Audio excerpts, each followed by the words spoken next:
Vale, perfecto.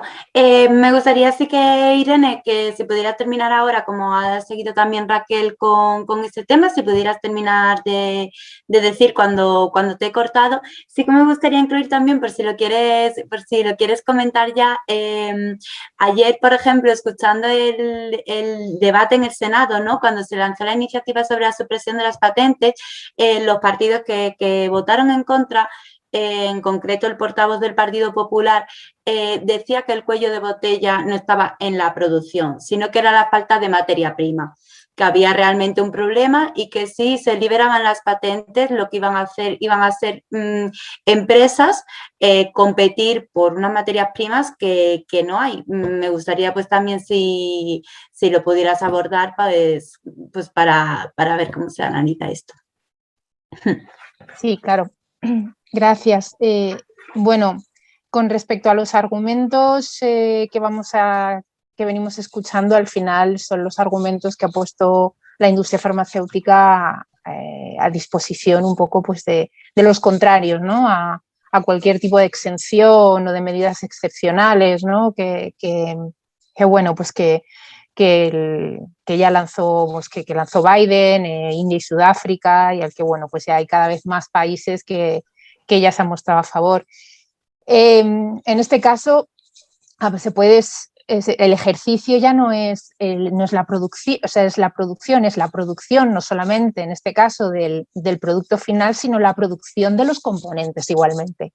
Quiero decir que en este caso no vamos a restringir, no es la producción en sí misma de la vacuna, no es ampliar la producción de todos los elementos y componentes que forman parte de la vacuna, lo cual influye, por supuesto, en la materia prima, influye también en los componentes, también otras cuestiones como las jeringuillas, como los viales, como todas esas cuestiones que forman parte de todo un sistema y de toda una economía para esa producción de vacunas que es necesario impulsar y que es necesario organizar. Pero tiene que haber esa voluntad de querer hacerlo, no de poner en este caso excusas o palos en la rueda para que al final, digamos, sigamos manteniendo esa protección y esos productos blindados para que seamos nosotros los propietarios de las patentes los que decidamos a quién concedemos una licencia voluntaria, en qué términos, cómo, porque bueno, porque de alguna manera es lo que más nos interesa. Yo solamente añadir a las propuestas y las soluciones que algunas de ellas ya se han comentado, que efectivamente se trata de ampliar la producción, pero sobre todo también de lo que se trata es de fortalecer a en este caso, muchas economías locales en muchísimos países menos adelantados que a lo mejor no pueden tener o no tienen un punto de partida como puede tener Teva, como puede tener Biolis, pero otro punto de partida que con inversión podemos reforzar las capacidades de muchos países, de industrias en este caso, de muchos países, no para afrontar esta pandemia, sino para afrontar las pandemias que están por venir. Y de ahí es un poco entre comillas, las limitaciones que vemos que tiene COVAX. Porque al final COVAX es un mecanismo que va a afrontar una emergencia, pero que a medio plazo no va a tener esa respuesta. Y no es justo que COVAX se ponga un objetivo de, en este caso, vacunar un 20% de la población y en Europa estamos hablando de un 70% de la población. Estas situaciones no son justas, ¿no? Y yo creo que además hay otro elemento fundamental en todo el ejercicio de compartir el conocimiento y de transferirlo y de transferir ese conocimiento y ese aprendizaje, y es que la ciencia está para salvar vidas, para eso está. Y el conocimiento se tiene que poner a disposición para poder afrontar los derechos y las necesidades de las poblaciones y de los pacientes. Y en una situación como la que tenemos ahora mismo, no podemos seguir funcionando con un business as usual. Compartir es progreso y además es que nos hace mejores como sociedad. O sea que hay otros elementos fundamentales en todo este proceso al que sumo y añado la solidaridad, ¿no? Perfecto. Pues si queréis, bueno, yo tengo algunas cuestiones más, pero si queréis damos paso para que empecemos a participar un poco. Entonces, si queréis hacer cualquier comentario, análisis, cualquier pregunta, las personas que estáis aquí. Sí, Fernando. Hola, buenas tardes. Enhorabuena por el informe, enhorabuena por las presentaciones, Raquel, Irene. Yo me hago la reflexión de si podemos dar un paso más, en el sentido de que, como decía Raquel, lleva muchos años trabajando en este tema. No es un aspecto el de las patentes como los monopolios y exclusividades como límite al acceso al conocimiento y a la producción. No es solamente un tema de la pandemia, sino que viene, y ya lo decía, cáncer, hepatitis, sida. Esto lo ha puesto sobre la mesa. Esto le ha hecho también ver a mucha gente y en muchos debates en la tele que el problema de las patentes bloquea el acceso. Hasta lo ha reconocido Bill Gates. La oficina de comercio del presidente, que es la que siempre se ha dedicado durante años a bloquear las licencias obligatorias, la señora Tai lo ha dicho ella misma. Esto bloquea el acceso a las vacunas, ¿no? Se ha visto claro. La patente es embudo al acceso por precio y por limitación de la producción. Mi pregunta es, ¿no deberíamos empezar a hablar ya de que este tema hemos de generalizarlo para cualquier asunto? O sea, la patente, y ahora el comentario de Irene me lo sugería, ¿no? La patente bloquea el acceso al conocimiento, bloquea el acceso a tratamientos a personas que se van a morir. La patente en general, no ya de la COVID, sino la patente relacionada con los medicamentos tiene que estar prohibida. Es un crimen contra la humanidad y tiene que estar prohibida en el planeta, ¿no? Dar ese paso y hacer que ese conocimiento sea accesible y que la financiación sea como se está haciendo por los fondos públicos, etcétera, etcétera. Es mentira que la incentivación de la investigación sea las patentes. Lo que son las patentes es la máquina de enriquecimiento abusivo de la industria farmacéutica, pero no financian de ahí la investigación. Pagamos 5 veces, como decía. Por tanto, mi duda, estamos centrados en el tema de vacunas y creo que es una estrategia adecuada, ¿no? Y bueno, ya ha dado el fruto de que hemos abierto el debate, pero no sé si nos vamos a quedar cortos y deberíamos abrir claramente, sin vergüenza, ¿no? Sin tener que hacer eufemismos, ¿no? Es que las patentes matan, patentes en medicamentos matan.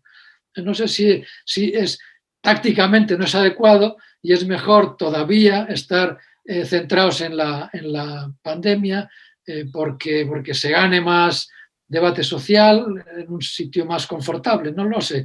Quizá Raquel, Irene, que tenéis más experiencia, podéis aconsejarnos. Pues Raquel o Irene. Irene tiene el micro ahora abierto, si quiere, y después Raquel. Bueno, sin lugar a dudas, yo creo que si algo ha dejado claro la pandemia es que hay que revisar el sistema actual de propiedad intelectual. De hecho, si no me equivoco, España, sabéis que, bueno, que ha puesto en circulación un paper que uno de los elementos que precisamente incorpora es la revisión del sistema de propiedad intelectual. Y yo creo que la Organización Mundial del Comercio y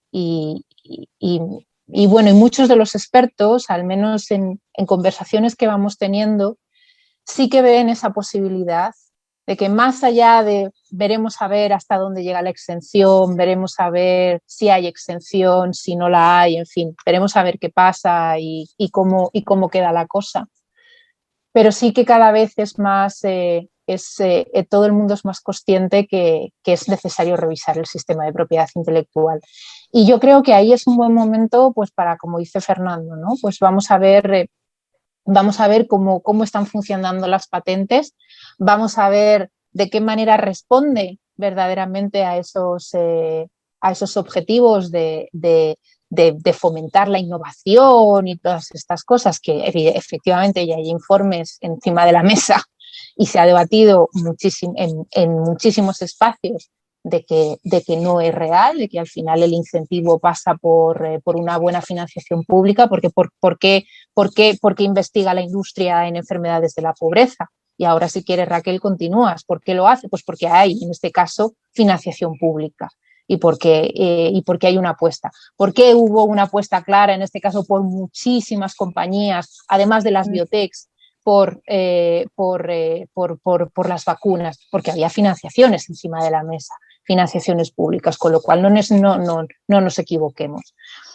Entonces yo sí que creo que las cosas se van a remover. Lo que ya no sé, y ahí no quiero tampoco ser pesimista, ¿no?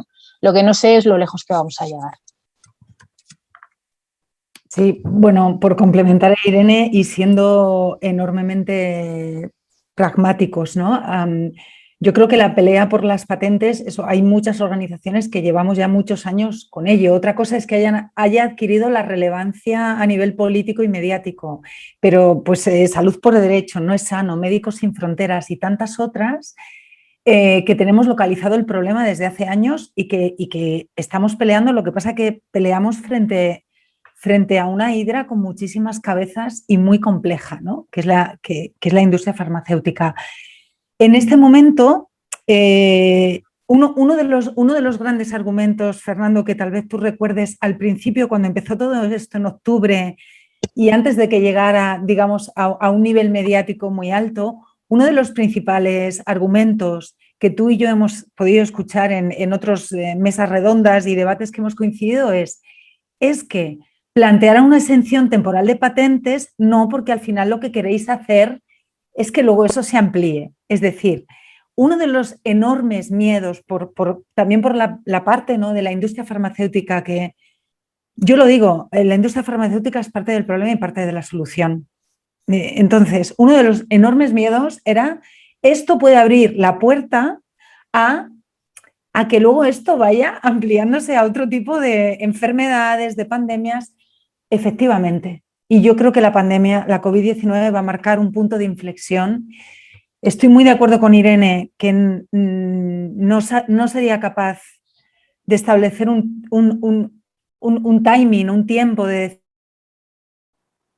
verdad que lo importante es lo que hemos hablado, ¿no? Cómo a veces las leyes de propiedad intelectual aplicadas a los medicamentos como cualquier otro bien de consumo, lo que hacen es matar a personas.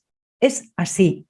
Y esto es lo importante. Es verdad que lo urgente ahora, y es una pequeña ventana de oportunidad, es tratar de que por lo menos en esta pandemia mundial se pueda conseguir a corto plazo esa exención moral. Porque si echamos el órdago ahora, es una opinión muy personal, pero creo que si ahora lanzamos el órdago, no vamos a conseguir nada. Nada. Y la batalla está siendo, bueno, muy dura y queda mucho por hacer y por avanzar y porque haya luego medidas efectivas que efectivamente vayan aumentando la producción, ¿no? Y son procesos complejos, con lo cual, bueno, vamos, de momento, desde MSF estamos ahora más centrados en lo urgente, ¿no? Así como con orejas con mirada muy centrada en esto, no solo para vacunas, sino para tratamientos y medicamentos cuando los haya, que va a ser también un enorme problema, ¿no? Como empiece a haber también limitaciones a esos medicamentos y tratamientos porque los países no tengan dinero para pagarlo. Vale. Había pedido paso María Julia. Sí, buenas tardes. Una pregunta desde la ignorancia más que todo. Hace unos meses Ramón me pasó un artículo muy bueno sobre Moderna que publicó The Guardian y yo traduje para la revista Sin Permiso, y ahí en realidad lo que dice, ese artículo nos dice algo así como: no sean ingenuos, el problema no es la patente. Y el problema es el secreto comercial. Y ahí están las joyas de la corona, dice ese artículo. No sé si ustedes lo leyeron, es un artículo largo, no recuerdo cómo se llama el periodista, es una pena porque merecería que lo recordáramos, pero me impresionó muchísimo.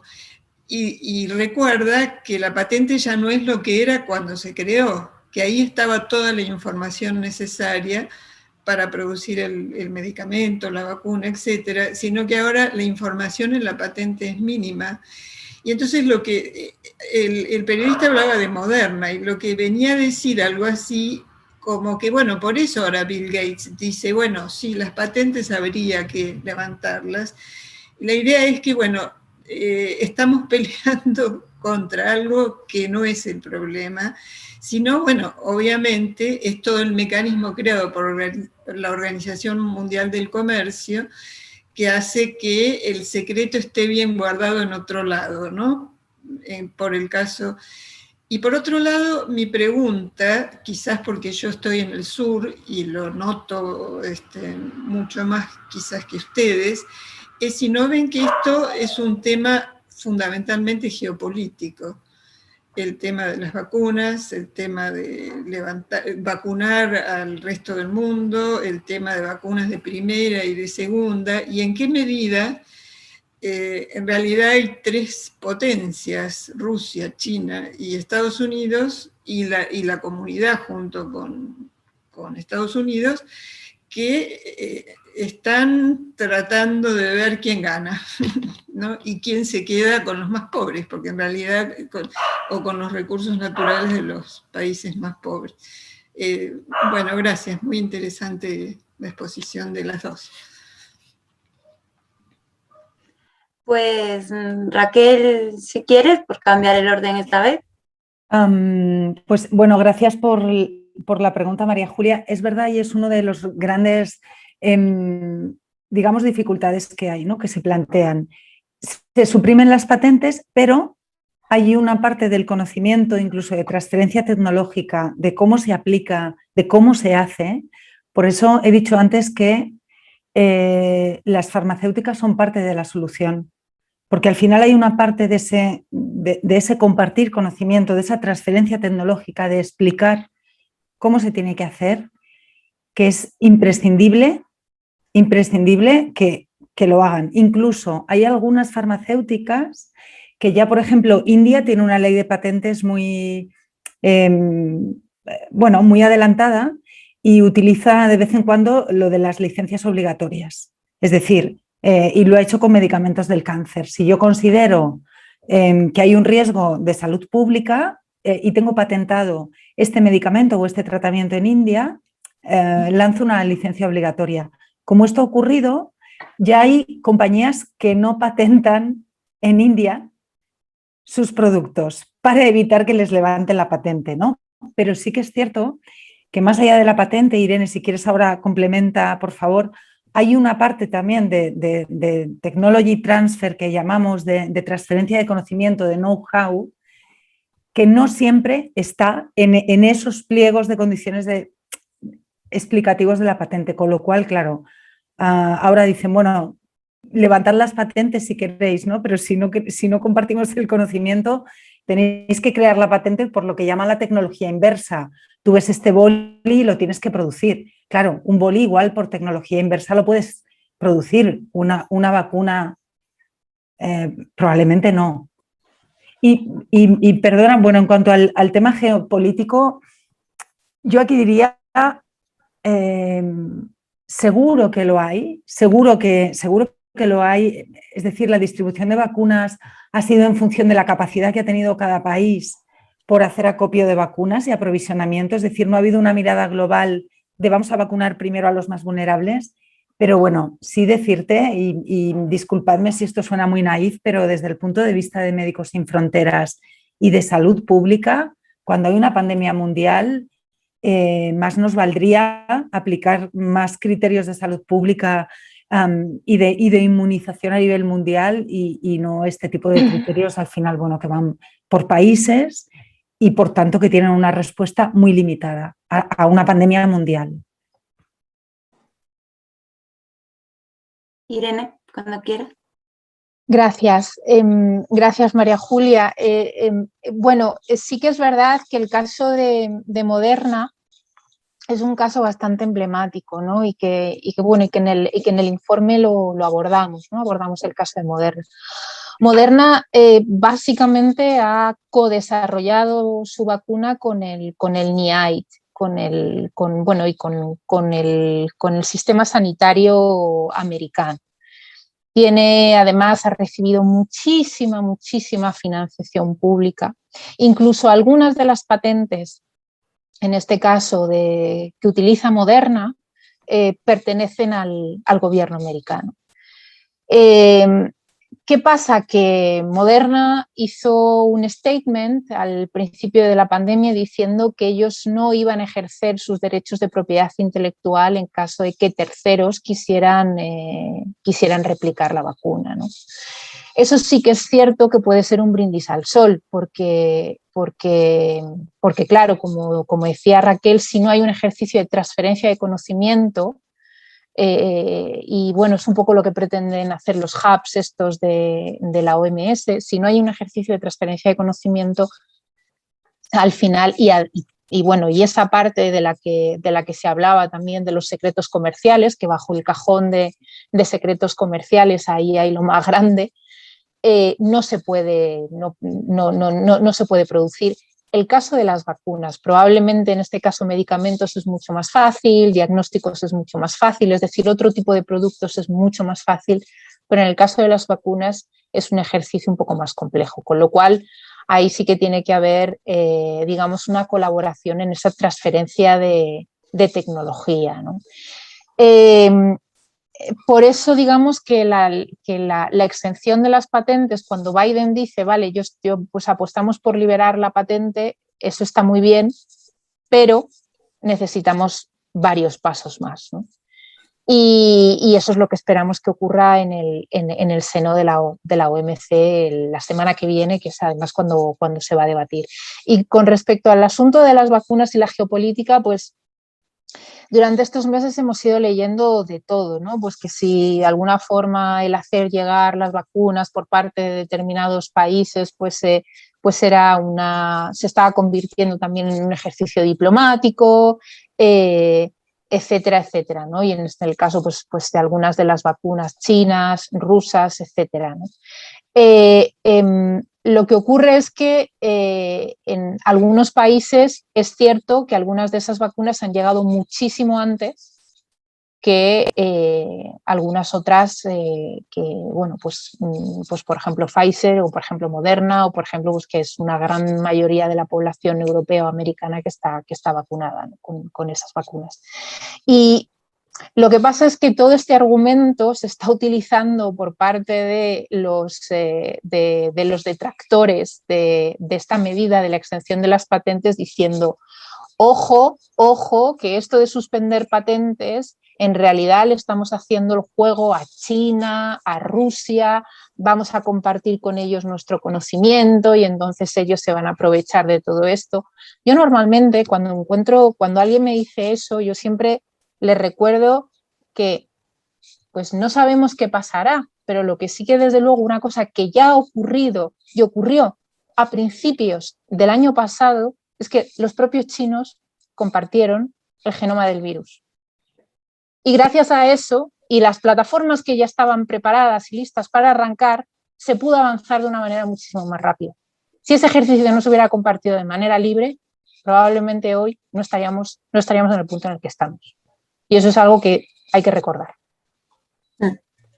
Sí. De hecho, a mí ayer me resultó curioso, en el Senado también, desde el Partido Popular y Ciudadanos decían que había sido China quien había promovido la iniciativa en la Organización Mundial del Comercio, ¿no? Que era algo que era absolutamente mentira, pero que ya se ha llegado a ese punto a decir es China porque quiere estos intereses, porque son ellos lo que quieren, y me sorprendió bastante.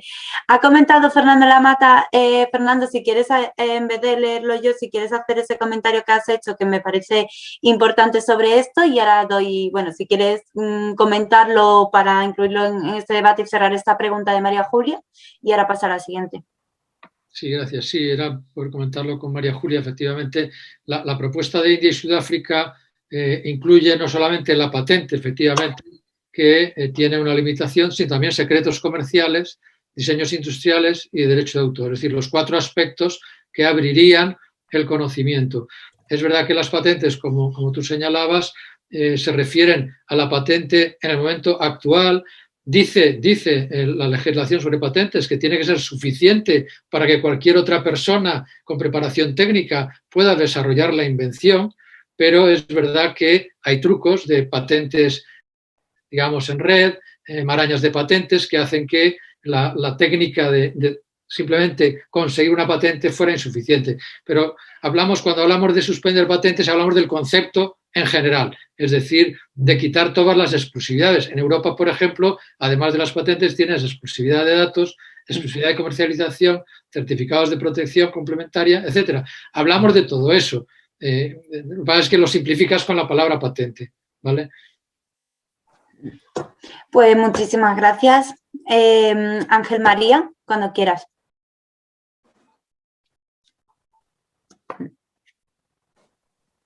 Ya es que tenía el volumen desconectado.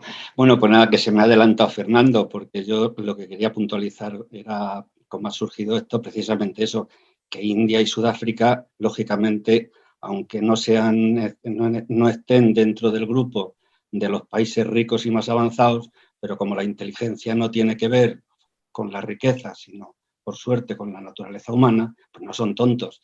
Entonces han pedido la liberación de 4 secciones de la reglamentación de patentes que abarcan precisamente todo ese conjunto para que ese conocimiento a las empresas que lo quieran elaborar les permitan hacerlo.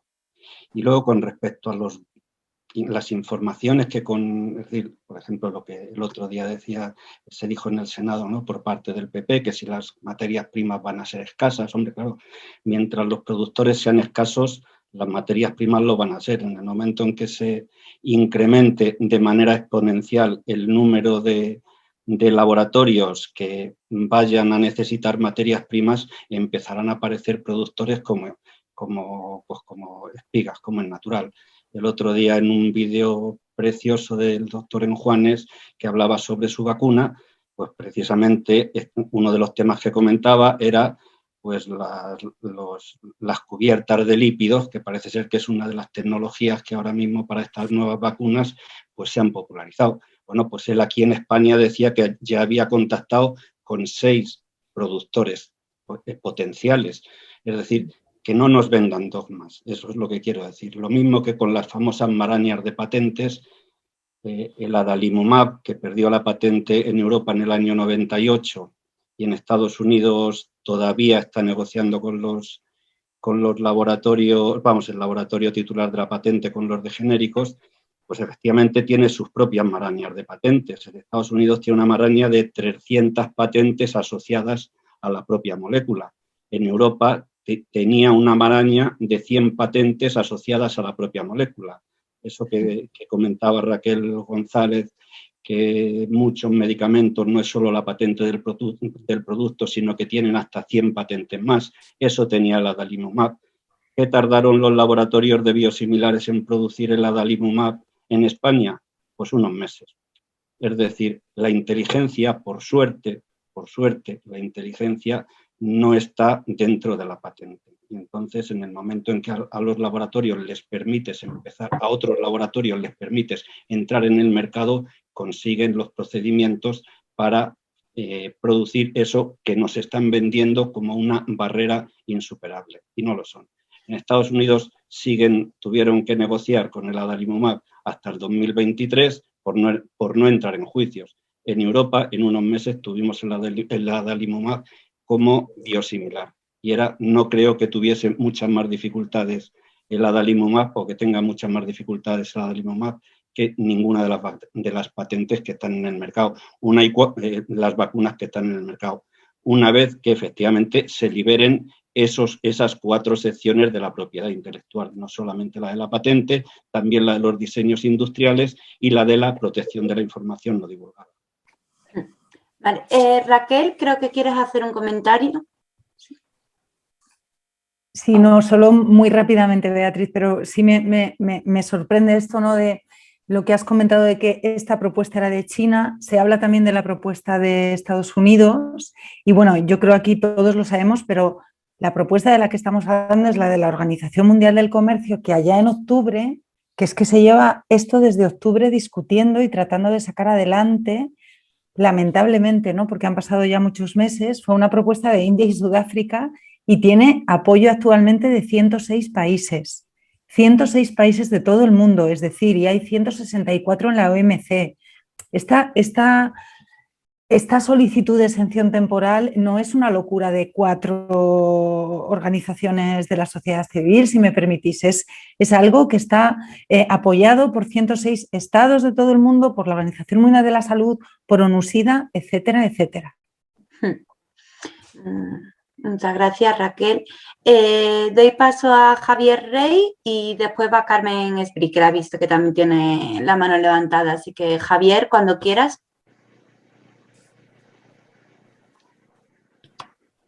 No tienes el altavoz, yo no sé si yo te lo puedo poner. Ya está. Se me había olvidado ponerlo. Digo que voy un poco en la línea de las últimas intervenciones, empezando por la de María Julia, para subrayar que no se trata de... El problema no es solo la patente. En el caso de la vacuna de Moderna, como todas las que utilizan el ARN mensajero, hay otras muchas cosas que están patentadas que no son puramente, o sea, todo lo que son los procedimientos de la utilización del ARN mensajero están patentados por otra vía. Entonces habría que meterse ahí en todo un lío de patentes. Habéis comentado ya alguien el tema de Moderna y cómo en su momento la vacuna de Moderna es en parte propiedad del gobierno americano. Y en este sentido hay una petición al gobierno americano para que cediera, de científicos norteamericanos, para que cediera la patente a la propia Organización Mundial de la Salud y pudiera romper en ese sentido la barrera. Pero a mí me resulta muy interesantes todos los diálogos, todas las conversaciones que tenemos sobre grandes problemas mundiales, pero al final lo que me interesa es concretar de qué forma podemos meternos en ese lío desde España. Y creo que en ese sentido quien tiene la responsabilidad es el gobierno español. Y tenemos algunas oportunidades concretas, en mi opinión.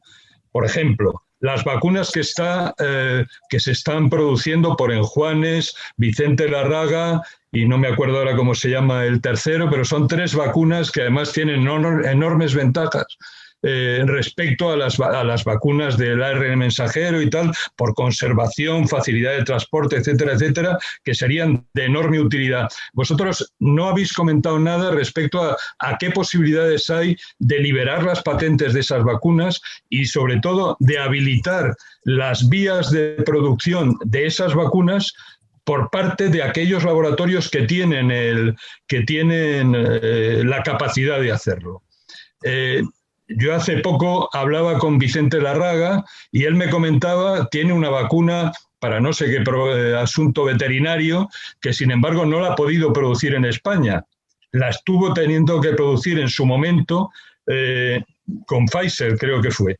Que luego la fábrica en la que la producía, que era en Leeds, pues la cerraron y se quedó a 2 velas y ahora están en conversaciones con la fábrica esta Zendal que hay en Galicia. Bueno, en todo esto, ¿creéis que no hay nada que pueda hacer el gobierno español para mover, para tener una participación activa, para liberar cauces de producción de este tipo de vacunas y que lleguen a los países a los que no llegan, siendo una patente que generada en los laboratorios del Consejo Superior de Investigaciones Científicas, entiendo que es propiedad del gobierno español? Hay algo que hacer en ese sentido. Yo creo que es por ahí donde como Asociación Española tendríamos cosas que hacer y decir. No nos basta con remitirnos a los mercados mundiales donde tenemos muy poca presencia. España no tiene una industria farmacéutica propia, pero sí que tiene inteligencia para desarrollar determinado tipo de cosas. ¿Cómo podemos utilizarlo? Yo creo que es algo que como asociación, y esto os lo lanzo también a la asociación, en lo que tendríamos que intervenir, y no solo en pensar en los grandes problemas a nivel mundial, sino qué hacemos aquí. Creo que en este sentido es en la que nos lo jugamos los que vivimos aquí y los que apoyamos las opciones de izquierda en este país, que tienen que diferenciarse de las que se producen por parte de los partidos de la derecha y, por supuesto, de las que se producen en otros países. No sé si podríais decir algo en este sentido. Raquel o Irene. Sí, pues Javier, la verdad es que te agradezco muchísimo el comentario que has hecho porque me parece fundamental y creo bueno, que a lo mejor te puedo dar alguna buena noticia al respecto.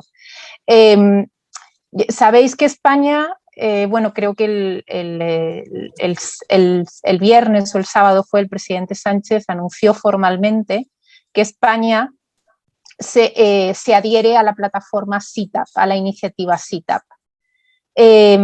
Es muy buena noticia porque el SITAP como repositorio donde se comparte ese conocimiento, no solamente de vacunas, también de diagnósticos y de tratamientos, el objetivo es que se sumen estados, se sumen centros de investigación, se sumen compañías farmacéuticas para depositar todo el conocimiento ahí y permitir que terceros puedan acceder a ello y producirlo, ¿no? SITAP es sin duda un mecanismo muy interesante, un mecanismo que además lidera la Organización Mundial de la Salud, que además está muy bien que esté bajo ese paraguas, y España ha apostado por ello. Mañana, ahora os pasaré o le haré llegar a Fernando o a Ramón la información. Mañana a las 7 de la tarde se celebra el primer aniversario de la creación de SITAP y precisamente las estrellas invitadas son la ministra González Laya junto con Tedros y el vicepresidente del CSIC. ¿Por qué? Porque el CSIC ha puesto un diagnóstico a disposición de SITAP. Un diagnóstico para, en este caso, bueno, pues tener acceso a ello y se pueda producir a nivel global y sin ninguna restricción en exclusividad. El paso siguiente, Javier, pues sin lugar a dudas serían las vacunas, vacunas de enjuanes, de Lárraga, en fin, otros tratamientos que además también se están desarrollando en España que son bastante prometedores. A mí me parece que, desde luego, el contexto que tenemos ahora mismo en España es un contexto muy favorable. Tenemos, al menos respecto a SITAP, yo creo que el gobierno tiene las cosas muy claras y es una muy buena vía de entrada que si a lo mejor se logra articular un mensaje positivo que refuerce, también puede haber disposición por parte del CSIC, ¿no? a que se vayan sumando más tecnologías y vayan entrando en SITAP. Yo creo que eso es muy buena noticia. Y ahí hay camino por recorrer, pero también creo que hay oportunidad, ¿no? Hay una ventana muy interesante. Y si queréis, ahora luego a través de Ramón, Roberto, Fernando, os paso esa convocatoria para que podáis sumaros y podáis verlo, ¿no? Esa parte es interesante. Lo dejo ahí, Raquel, lo que tú quieras añadir. No, nada, si os parece en el chat, os comparto la convocatoria de mañana y luego Irene, si quieres lo mandas, pero aquí, si consigo, os lo mando a todos. Ahí está. Vale. Y un momento, un inciso, aprovechando que estamos aquí, que estamos hablando precisamente de este tema, veo que está aquí O'Donnell Orza sí. y que bueno, que quiero aprovechar para agradecerle personalmente, que ha hecho unos esfuerzos muy grandes porque gran parte de acompañarnos, ¿no? a todas las organizaciones que hemos estado trabajando en esto, acompañarnos y hacer visible este discurso dentro del gobierno que lo necesitábamos mucho, ¿no? Entonces, pues bueno, Odón, si quieres añadir cualquier cosa.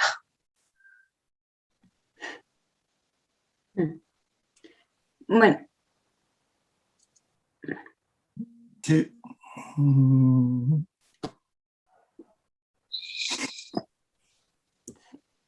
Vale, bueno, vale, perfecto. Bueno, pues le doy paso primero a Carmen, que la tenía apuntada, y ahora cuando pasemos, ya estamos fuera de tiempo, entonces si queréis vamos con Carmen y terminamos con Odón y si os parece cortamos de cualquier cosa me decís. Carmen, cuando quieras.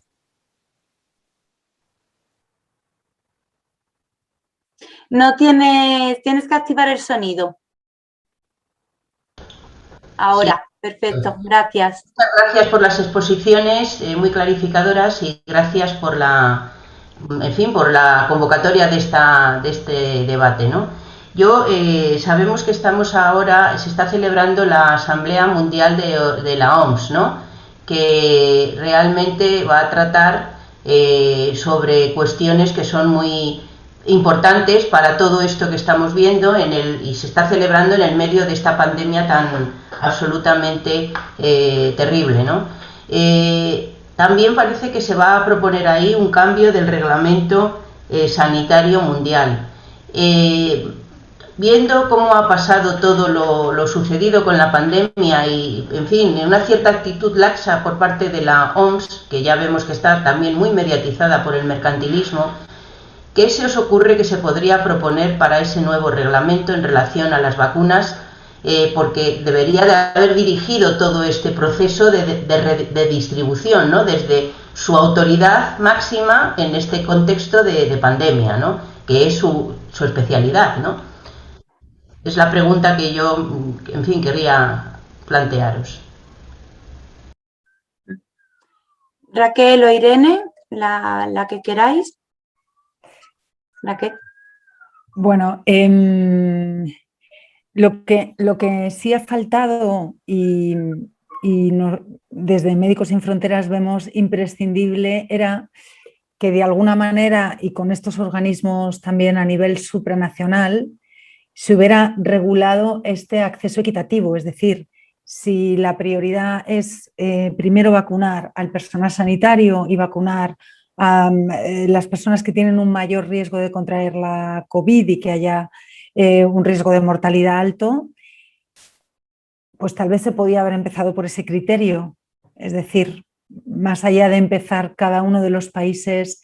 Claro, esto es complicado de hacer si efectivamente no hay un acuerdo a nivel mundial, que es lo que se pretendía hacer de alguna manera con la COVAX, pero lo que hablaba Irene, ¿no? COVAX habla de un 20%, que está muy bien, pero es un 20% de momento para 2021 y estamos hablando de 70-80% de inmunidad mundial. Entonces, tal vez, haciendo un ejercicio de generosidad, pero también para evitar mortalidad, porque es que no olvidemos que todos los días, es que en India están muriendo 4.000 personas y hay mucho infrarregistro, probablemente estén muriendo 20.000 al día.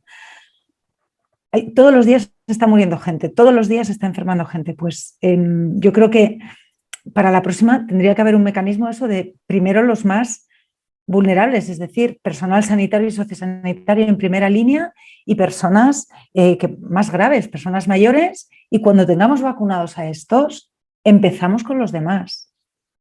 Pero eso, claro, requiere de un ejercicio ahí sí, de solidaridad y de entender que, bueno, y de poner a la salud pública por encima de cualquier otro condicionante, incluso condicionantes de cada uno de los países. Irene. Bueno, yo solamente añadir, por completar lo que dice Raquel, o sea, yo creo que es necesario un ejercicio también de revisión del papel que están teniendo los organismos supranacionales en todo esto, ¿no?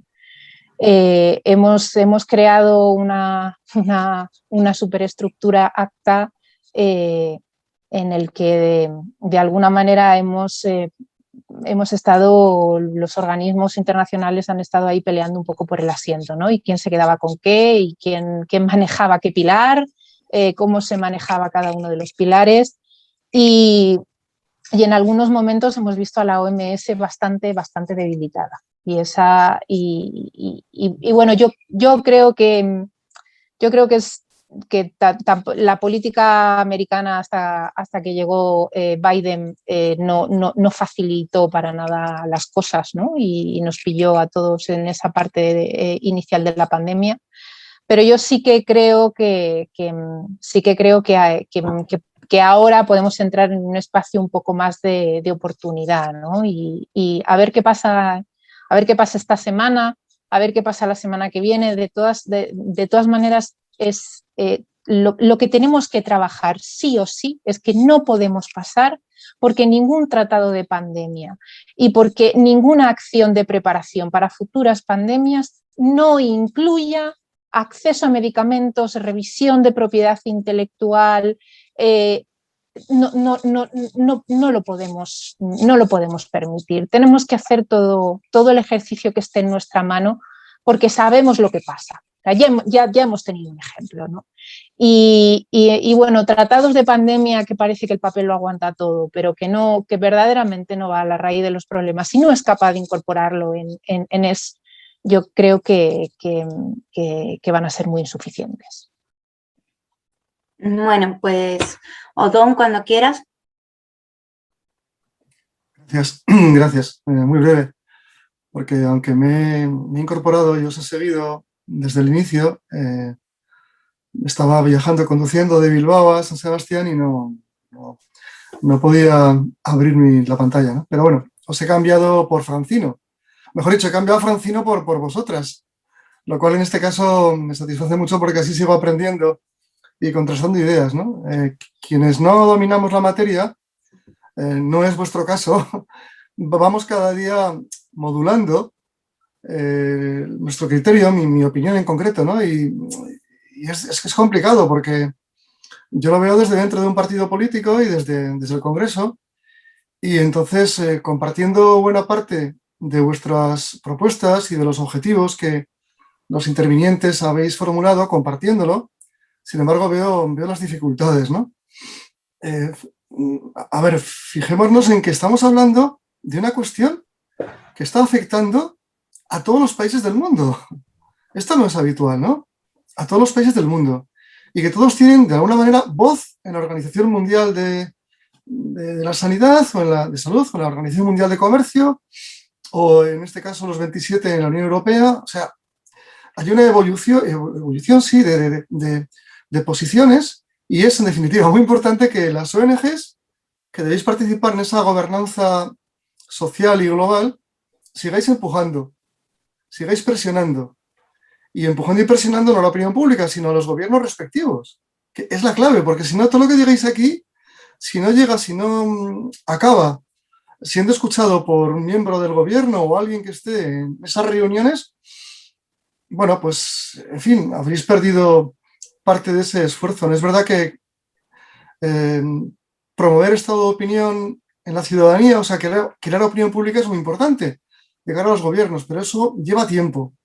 Y a mí me gustaría que fuerais mucho más eficaces y prácticas y llegaseis al gobierno para que el gobierno, en los foros que tiene a su disposición, el presidente de gobierno y otros ministerios, pues pudiese verbalizar realmente propuestas concretas y lo más avanzadas posibles, porque algunas cuestiones que habéis planteado me parecen que están muy bien, pero quizá pecan de optimismo, ¿no?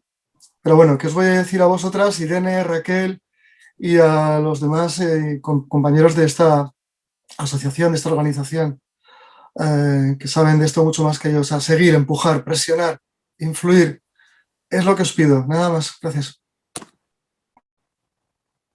Gracias, Odón. Pues si quieres, Raquel, que tiene.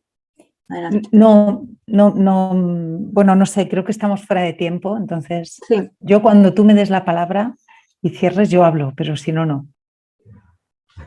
No, si quieres, tenéis las últimas intervenciones para hablar, ya no tengo a nadie más apuntado, entonces, bueno, si queréis pasar a contestar lo último y ya está cortito y cerramos.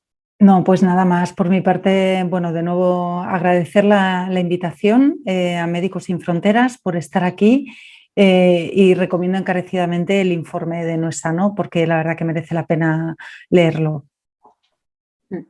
Irene, no tampoco si querías contestar algo a Odón de su intervención y también pues por cerrar ya. Nada, pues Odón ya lo sabe, ¿no? Porque hemos hablado ya en varias ocasiones nosotros llevamos la narrativa y los mensajes donde haga falta, ¿no? Pero también es verdad que personas que faciliten hacer llegar esos mensajes es muy necesario, facilitar esos espacios es muy necesario y a veces no siempre se facilitan. Así que bueno, bueno, seguiremos presionando y seguiremos influyendo, pero siempre, por supuesto, agradeciendo que haya personas dentro de los partidos políticos que nos permitan hacer llegar nuestros mensajes, ¿no? Y yo creo que eso es fundamental. Y nada, y agradeceros a la Asociación por Acceso Justo al Medicamento la oportunidad que nos dais de presentar el informe, pero sobre todo y más importante, que bueno, pues que al final sois otra de las grandes organizaciones de referencia en todo esto. Nosotras, que somos generaciones más jóvenes, hemos aprendido grandes cosas y mucho de lo que sabemos gracias a vosotros. Y bueno, pues que por la parte que nos toca de los mensajes que tengamos que ir lanzando ahora, pues que lo hagamos. Me conformo con la mitad de bien que lo habéis hecho vosotros estos años, así que quede dicho eso y muchas gracias, y que espero que nos podamos ver ya pronto físicamente, que esto ya de la pantalla ya está empezando a cansar. Bueno, pues yo por mi parte también muchísimas gracias, Raquel, Irene, y a todas las personas que habéis participado y que habéis escuchado y habéis estado aquí. Muchísimas gracias, por supuesto, a la Asociación para Acceso Justo a los Medicamentos, y con esto damos por finiquitado este 8º seminario web. Y nada, muchísimas gracias. Espero que todos hayamos aprendido y que os haya gustado. Gracias. Gracias. Hasta otra. Gracias, chao. Adiós. Hasta luego. Chao.